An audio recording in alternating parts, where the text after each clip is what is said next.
Dice la palabra en 2 Corintios capítulo 10, versículo 5. Dice, di conmigo, derribando argumentos y toda altivez que se levantan en contra del conocimiento de Dios y llevando cautivo todo pensamiento a la obediencia a Cristo. Di conmigo, derribando todo lo que se levanta en contra de conocer a Dios.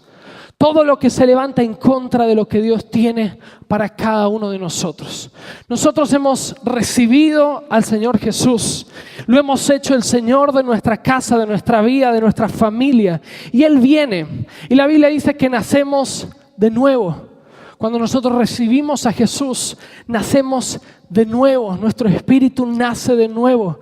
Pero es necesario que haya una transformación en nuestra mente.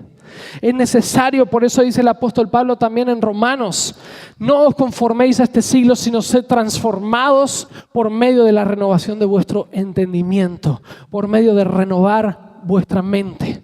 Dios ha renovado nuestro espíritu, somos una nueva criatura, pero cuando conocemos a Jesús y lo aceptamos, no nacemos físicamente de nuevo.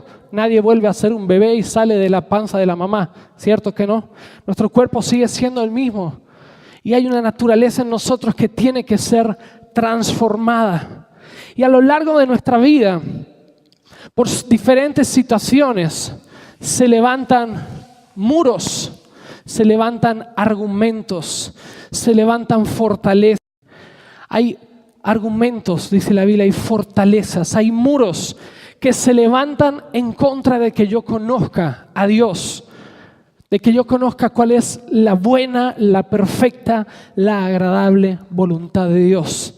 Y se levantan muros y nosotros llegamos a Dios, Él nos hace una nueva criatura, pero situaciones que hemos vivido en nuestra vida nos separan de conocer completamente lo que Dios tiene para nosotros. Y hoy quiero hablarte de algunas de esas cosas que vivimos, que levantan muros que nos separan de Dios. La primera de ellas es mi padre me rechazó. Quizá hay alguno que ha vivido situaciones en su hogar, tuvo un padre agresivo, quizá tuviste un papá que no era muy demostrativo, que no te demostró amor, que nunca te dijo te quiero hijo, que nunca te dio un abrazo, o incluso un papá ausente. Quizás cuando tú eras niña o niño, tu papá no estaba todo el día trabajando, o peor aún nunca se hizo cargo de ti. Y eso generó un rechazo en tu corazón. Eso generó un dolor, una herida en tu corazón y se levantó toda una fortaleza. Y entonces cuando Dios viene y quiere manifestar su paternidad sobre ti, no puedes recibirla porque sientes el rechazo. Tú recuerdas a tu papá y esa fortaleza que se levantó te impide recibir el amor de Dios, te impide recibir lo que Dios tiene para ti. Quizá Dios quiere venir a tu vida con consuelo, quiere venir y Él te dice, hijo, yo te perdono y Él quiere que vengas a Él. Sin embargo, esta pared que se levantó porque cuando eras niño, tu padre o tu madre o quizá un familiar te rechazó, te impide poder acercarte a Dios. Se levanta un muro que te impide recibir la promesa de Dios. La Biblia dice, yo tengo planes de bien para darte el fin que tú esperas. Y Dios viene y te dice, hija, joven, adolescente, yo tengo un plan hermoso para ti. Sin embargo, cuando tú viviste eso en tu casa, cuando tú recuerdas a tu papá, tú no puedes recibir eso porque es un muro que se ha levantado y no te deja ver lo que Dios quiere, no te deja ver lo que Dios tiene para ti. A veces nos pasa que Dios no nos contesta. Oramos y le pedimos algo a Dios, Señor, necesito que hagas algo en mi casa, en mi matrimonio, en mi familia, con mis finanzas, lo que sea. Oramos a Dios y sentimos que Él no nos contesta. Entonces empezamos a pensar, Dios me rechazó, Dios no me hace caso, Dios no quiere nada conmigo. Esa muralla de rechazo no te deja recibir el amor de Dios. Y hay algunos, esto no debería pasar, pero a veces pasa cuando hay familias que tienen más de un hijo. Los padres tienen como una relación más afectiva o más cercana, o brindan más amor a uno de los hijos. Entonces el hijo que no recibe amor ha visto que el papá al hermano mayor le daba todo, le compraba todo, le daba todos los caprichos, era cariñoso con él, y a él lo tenían apartado.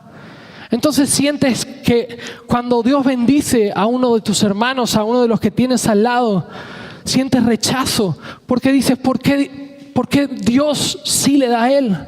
¿Por qué Dios sí la bendice a ella? ¿Por qué si a ella le ha dado trabajo? Yo estoy orando y estoy buscando un trabajo y parece que Dios tiene favoritos, porque ese rechazo no te deja ver que Dios te ama y que Él tiene planes de bien para ti. Quizá tu problema fue que sufriste la pérdida de un ser querido.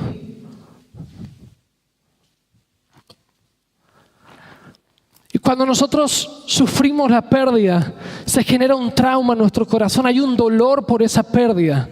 Y hablo de la pérdida de un ser querido. Quizá tu papá o tu mamá murieron cuando eras más joven.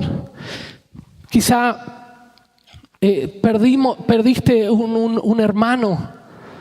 Nosotros, por ejemplo, perdimos un bebé. En el 3er mes de embarazo, la pastora perdió el bebé.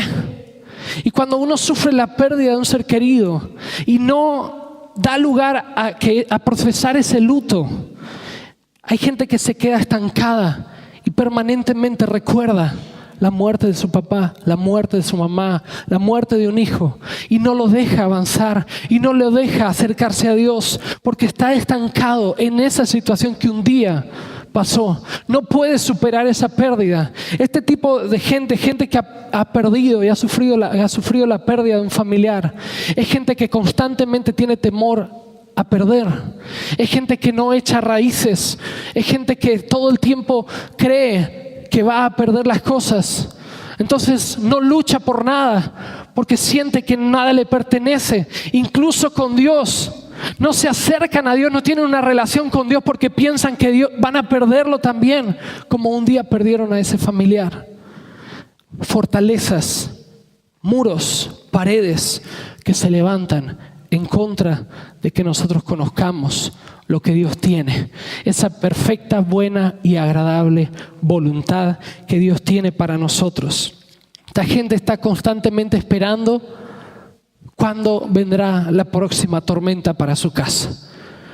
¿Cuándo va a venir otro problema más? Y se mantienen, no como la semana pasada hablaba, con el paraguas cerrado, sino que se mantienen con el paraguas en la mano, listos, porque dicen, en cualquier momento viene otro chaparrón sobre mi vida, viene otra pérdida, viene otro problema, viene otra situación. Constantemente tienen ese sentimiento de pérdida, de no pertenencia, ni siquiera con Dios. Algunos quizás sufrieron una quiebra, una bancarrota. Pusieron todo su empeño en un proyecto, en un negocio, en una empresa. Quizá pusiste toda la carne en el asador y de repente te fue mal y tuviste que cerrar. O quizá te hiciste socio con alguien y esa persona en la que confiaste te estafó y ese proyecto te llevó a la quiebra. Cuando la gente pasa por esta situación, el enemigo aprovecha para levantar una pared de temor al fracaso. Entonces este tipo de gente que ha sufrido una quiebra, no quiere volver a emprender nada, nunca consigue nada, y aunque Dios viene y le dice, tengo un gran proyecto para ti, y viene con ideas creativas, te da la forma, te dice cómo hacerlo, el temor al fracaso que esa quiebra que viviste una vez levantó, te impide dar el paso para poder tomar lo que Dios tiene. La Biblia dice, derribando todo argumento y toda altivez que se levanta en contra del conocimiento de Dios. Te estoy dando cosas que el enemigo usa, situaciones de nuestra vida que el enemigo usa para que tú no puedas estar cerca de Dios, para que no puedas recibir lo que Dios tiene para ti. La situación, cuando uno fracasa, es como con una pérdida, si somos incapaces de pasar página, lo único que estamos haciendo es poner ladrillo tras ladrillo tras ladrillo para formar esa fortaleza. La Biblia dice, lo dije antes, Dios tiene planes de bien, pero si yo soy incapaz de pasar por encima, de romper, de derribar, de tirar esa pared que se ha levantado, no voy a poder conseguir lo nuevo que Dios tiene. La Biblia dice que la gloria postrera de esta casa será mayor que la primera. La bendición que Dios tiene es una bendición que sobra y abunda. Lo que Él tiene para nosotros es mucho y es grande, pero tenemos que derribar las fortalezas. Amén. Otra situación. Alguno sufrió abuso de niño. Maltrato. Cuando somos niños, hay un gran predicador que decía, los niños son el blanco del diablo, porque sabe que si consigue perjudicar a un niño, va a arruinar la vida de un hombre. Por eso el enemigo constantemente ataca a los niños y busca tocar a los niños, para que cuando sean grandes no puedan acercarse a Dios, no puedan alcanzar las promesas de Dios. Y hay gente que ha sufrido abuso, que ha pasado por una situación así, y esto levanta una fortaleza de dolor, de tristeza, de amargura. Esta gente es presa del silencio. Hay algo que el enemigo hace, y es cerrarle la boca a aquellos que han vivido por una situación así. Él no quiere que lo hables, Él no quiere que lo confieses, Él no quiere que lo expongas, porque sabe que cuando tú lo expongas, Dios va a traer libertad. Porque cuando la verdad se manifiesta, la verdad nos hace libres. Pero la gente que ha pasado por un abuso cuando era niño, cuando era adolescente, de familiares incluso cercanos, esta gente vive como en una cárcel de silencio, como en una cárcel que se levanta y sienten tienen un conflicto con Dios, se sienten inmerecedoras. Es gente que vive trabada.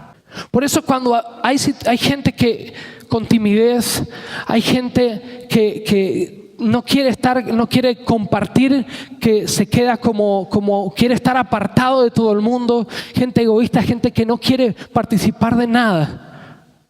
Algo está pasando ahí. Algo hay ahí en el interior del corazón de esa persona que le impide vivir en libertad.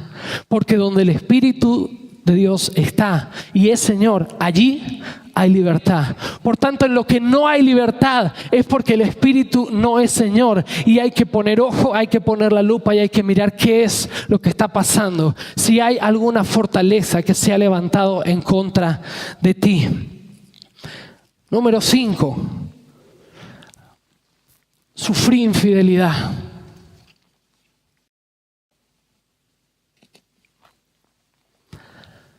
Cuando uno vive una situación de infidelidad en su pareja o incluso en el matrimonio, cuando viene Dios y te habla, no puedes creer en la fidelidad de Dios. Cuando uno ha sufrido una y otra vez infidelidades en la pareja, cuando Dios te quiere hablar, Dios te quiere dar una promesa y Él te dice: hijo, no te preocupes porque yo soy tu sanador. La infidelidad vivida te dice: Dios no lo va a hacer. Es mentira. Porque se ha generado una fortaleza en ti que te aparta de lo que Dios quiere darte. ¿Y cómo yo voy a conocer a Dios? ¿Cómo voy a conocer su voluntad? ¿Cómo voy a saber lo que Dios tiene para mí? ¿Cómo voy a creerle si hay un semejante muro que me separa? No se puede. Por eso el apóstol Pablo hablaba y le decía a los corintios: derribando todo argumento y altivez que se levanta contra el conocimiento de Dios. La educación o las creencias, las tradiciones, cosas que nos han enseñado, también pueden ser una fortaleza para que nosotros no recibamos lo que Dios tiene. Por ejemplo, hay gente a la que que le enseñaron que Dios tiene favoritos, que Dios tiene sus escogidos a los que Él bendice. El resto son parte del montón, parte del pueblo. Pero la Biblia no dice que Dios tenga favoritos. De hecho, cuando Joel profetiza del Espíritu Santo que caería, Él no dijo caerá sobre hombres. No dijo caerá solo sobre mujeres, dijo sobre hombres, mujeres, niños, niñas, esclavos, griegos, egipcios, de todas las naciones, sobre todos, porque no tiene favoritos. Pero hay gente que ha crecido con esas formas, o gente a la que le han enseñado una forma de conducirse en la iglesia, o que le han enseñado que a Dios no hay que molestarlo para tonterías. Hay gente que ha crecido en la iglesia o que le han enseñado y le han dicho, ¿para qué vas a orar por eso? Dios no está para esas cosas. Dios no está para cosas pequeñas. Dios está para cosas grandes. Y eso es mentira, porque Dios está para todo. Dios está contemplando y conoce hasta la cantidad de pelos que hay en tu cabeza. Si conoce la cantidad de pelos, ¿cómo no va a estar para todo lo que tú necesitas? Amén. Hay creencias que tenemos que tumbar en esta mañana. Quizá otros tuvieron problemas en su niñez y sufrieron escasez. Cuando Dios viene y te dice, voy a prosperarte, voy a hacer que produzcas al 30, al 60 y al 100 por uno. La escasez vivida. O quizá cuando eras niño, hay gente que por problemas familiares, situaciones de X motivo, tuvieron que desde niños ponerse a trabajar y hacer trabajos forzados. Esa situación te hace pensar que Dios no puede bendecirte sobreabundantemente como Él quiere, porque se ha levantado un muro que te separa de lo que Él tiene para ti. Esto provoca una mentalidad de cebolla. Aquellos que estaban en Israel, aquellos que vivían en Israel y estuvieron durante los 430 años de esclavitud, ellos fueron liberados de una forma sobrenatural. Dios les abrió las puertas, salieron con las riquezas de los egipcios. Dios abrió el mar rojo delante de ellos. Dios los acompañaba y les había prometido una tierra donde fluía leche y miel, una tierra bendecida, una tierra donde había sobreabundancia. Pero a mitad de camino ellos empezaron a decir, estábamos mejor antes, estábamos mejor en Egipto. Me acuerdo de cuando comíamos las cebollas, los puerros, los pepinos, los apios. Y vuelven, porque cuando Dios les da una palabra de una tierra bendita, en su mente no cabe, porque lo que ellos han conocido es la escasez, es la esclavitud. Entonces, aunque Dios venga y te diga, hijo, yo voy a sacarte de esa situación, la escasez que viviste en tu niñez, ese trabajo forzado que tuviste que hacer, no es lo que yo tengo para ti, porque yo tengo una voluntad buena, perfecta y agradable que darte. Pero es necesario tumbar esta fortaleza. Y el último, sé que hay muchos más motivos, pero yo quise hoy darte estos 8. He cometido muchos errores. Me siento culpable. ¿A alguien le ha pasado esto alguna vez? Sentimos que lo hicimos mal, incluso no solamente una vez. Y no te hablo de los errores que cometiste antes de conocer al Señor, porque la Biblia dice que el Señor perdona nuestros pecados, Él se olvida, Él los lanza al fondo del mar, se olvida de que se había olvidado. Él ya no se acuerda. Pero cuando nosotros vivimos, conocemos al Señor, quizá nos equivocamos una vez, quizá le prometemos algo a Dios y volvemos a fallar y nos sentimos culpables. Y esa culpa nos impide acercarnos a Dios. Esa culpa nos hace vivir de una forma limitada. Dice Proverbios 23:7, porque tal es el pensamiento en su corazón, tal es él. Por tanto, esa culpa que sientes te hace sentir inmerecedor para acercarte a Dios, un Dios santo, un Dios grande. Te hace sentirte que no puedes acercarte a Él. Se generan ciertos criterios que van formando van poniendo ladrillos, van formando como un muro que te impide acercarte a Él. Y todo esto forma nuestra forma de ser, nuestra forma de ver las cosas, nuestra forma de interpretar los acontecimientos, nuestra forma de ver la vida en general. Entonces cuando Dios viene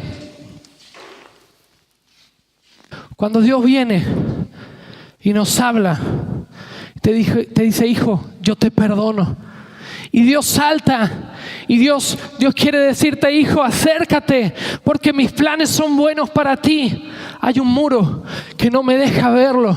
Hay un muro que me impide ver las promesas de Dios. Hay un muro que me impide acercarme a Él. Por eso es necesario derribar todo argumento, toda pared, todo lo que se levante en contra del conocimiento de Dios, en contra de que yo conozca lo que hay del otro lado. Es necesario derribar estas fortalezas. Dios quiere perdonarte, Dios quiere bendecirte, Dios quiere prosperarte, Dios quiere liberarte de esa situación de rechazo que viviste cuando eras niño, de ese abuso, de ese maltrato, de ese dolor, de esa pérdida que un día sufriste.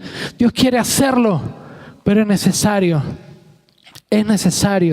que este muro caiga y esa separación que hay entre tú y Dios se quite. Amén. Dale un aplauso a Dios, a la palabra. Gracias, Brian. Ahora, ¿cómo lo hago? Di conmigo, ¿cómo lo hago? Voy a decirte 3 cosas para hacer que esta pared se caiga. La primera de ellas es oración. Así de fácil. Pero una oración intencional, una oración estratégica, no, Señor, ayúdame, Padre, bendíceme, libérame. No. Una oración que no cesa, una oración intensa, una oración con intención para ser libre y para que el muro se caiga. En cierta ocasión tomaron preso a Pedro, al apóstol Pedro. Y Pedro lo metieron en la última de las celdas. Y dice la Biblia que estaba amarrado, estaba encadenado con cadenas, estaba completamente atado. Y había un guardia a un lado y había un guardia a otro lado. Y del otro lado de la puerta había más guardias y había otra puerta más allá y había más guardias. Así hasta la puerta exterior de la cárcel. Estaba completamente custodiado. Pero un ángel se apareció a Pedro y dice la Biblia que toda la iglesia estaba orando sin cesar. Toda la iglesia estaba orando sin cesar. Y cuando el ángel apareció, dice la Biblia que las cadenas se cayeron y él empezó a caminar y la puerta se abrió y pasó una puerta y pasó una guardia y pasó otra guardia hasta que de repente se vio fuera de la cárcel, se vio en la calle. La oración va a hacer que tú identifiques cuáles son las fortalezas que te están atando. La oración va a hacer que tú identifiques lo que se ha levantado. Porque saben una cosa, a veces nos acostumbramos tanto a vivir de una determinada manera que ni siquiera somos conscientes de que hay una fortaleza en nuestra vida. Por eso lo primero que tenemos que hacer, y es lo que vamos a hacer en esta mañana, como la iglesia se puso a orar sin cesar por Pedro, la iglesia hoy va a orar sin cesar por tu liberación. Vamos a orar para que esas fortalezas se caigan en el nombre de Jesús. Vamos a orar para que Dios se manifieste como se manifestó con Pedro y seas sacado, seas liberado de esas cadenas. Ahora, no solo la oración, sino también tenemos que sustituir o reemplazar una cosa por otra. Nadie va al mecánico a que le cambien las ruedas y se va sin ruedas. Deja las ruedas viejas sin ruedas. ¿Verdad que no? Uno tiene que reemplazar y poner ruedas nuevas. De la misma manera nosotros tenemos que reemplazar un pensamiento, un criterio, una fortaleza que se ha levantado de escasez, de rechazo, de dolor, de angustia por la palabra de Dios. Dice en Josué 1:8: nunca se apartará de tu boca este libro de la ley, sino que meditarás en él de día y de noche. Dice, para que guardes y hagas conforme a todo lo que en él está escrito. Dice, y entonces, porque entonces harás prosperar tu camino y todo te saldrá bien. Tienes que meditar en la palabra y tienes que hablar con tu boca. Nunca se apartará de tu boca. Meditarás en él de día y de noche. ¿Saben cómo vamos a reemplazar esta fortaleza y vamos a levantar una fortaleza de Dios? Declarando, meditando en su palabra, en sus promesas. Si hay un dolor en mi corazón y un temor al fracaso, yo voy a reemplazar ese temor al fracaso por la palabra que dice en Filipenses: todo lo puedo en Cristo, porque Él me fortalece. Yo voy a reemplazar una cosa por otra. Entonces vamos a orar para derribar el muro, pero tienes que sustituir, tienes que reemplazar eso que estabas sintiendo por la palabra de Dios.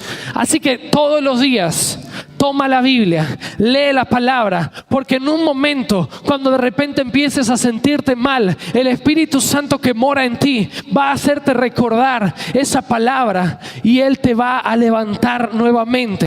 Y el último,